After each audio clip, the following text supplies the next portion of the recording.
welcome to Twisted Llama's beginner crochet tutorial.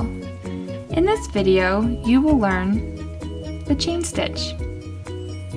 The chain stitch is abbreviated in a pattern as CH. You will also see the word stitch abbreviated as ST. Another term you will learn during this video is yarn over, which would be abbreviated as YO. Now before we can start, we need to learn how to hold our hook and yarn.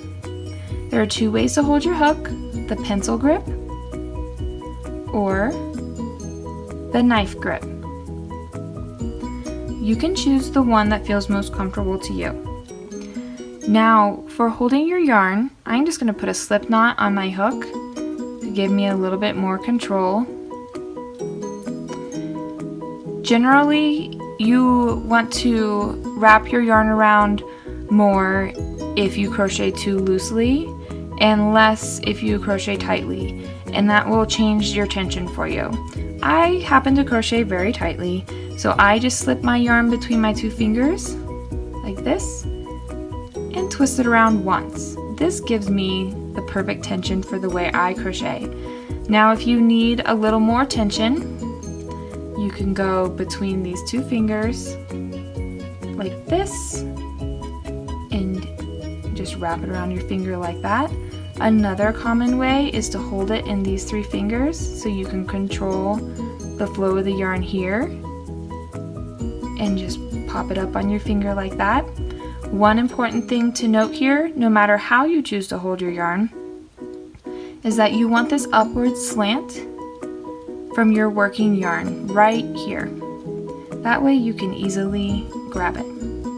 And then also note that I am holding at the base of my slip knot here, and as I start to chain, I'm going to move these fingers and hold close to my hook at all times. This will give you good control while you're working. Now for a yarn over, you never ever want to yarn over like this. This is the wrong way. It will mess up your work, it will look differently and be very difficult for you, and it's not going to flow very well. So the correct way to yarn over is to take your hook to the left of your yarn, behind and back to the front. And you can see my yarn laying nicely over my hook. Now you're going to swivel your hook, just pivot it like that, and catch the yarn right here in the top. Now I'm going to pull that yarn through the loop that's on my hook, replacing it with this new loop. That is one chain. Yarn over and pull through. Yarn over and pull through. So just give this a lot of practice. Make lots and lots of long chains.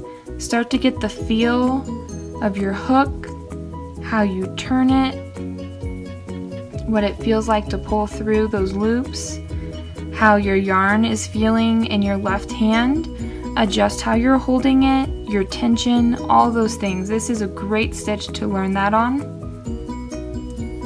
before you move on to the others. So notice I'm getting kind of far away and it's getting harder to hold. I'm going to move my grip up closer to my hook and give myself more control. Now I'm going to note one thing that's very important to know later when you learn how to count your stitches. This loop on your hook never counts as a stitch. This is not a chain, it is not a stitch, it is an unworked stitch. So let's go ahead, I'll show you how to count the chains. I'm going to pull out my hook. I just pulled a loop that was a little big so it doesn't unravel on me. And if you look here, you can see all these V's. This is the front of the chain stitch. That is what it looks like. You've got front loops are the loops that are always the closest to you, and the back loops are always furthest away from you. If you turn it over, you will see these bumps on the back. These are called bars. They are also the third loop. Now to count your stitches, you're just going to count each little V. So I have 1, 2, 3, 4, 5, 6, 8, 9, 10, 11, 12, 13, 14, 15, 16, 17, 18, 19 chains. And that is how you count them.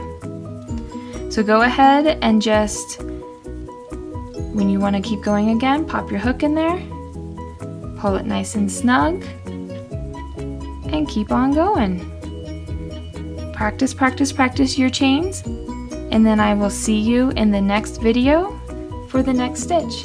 Thanks for watching.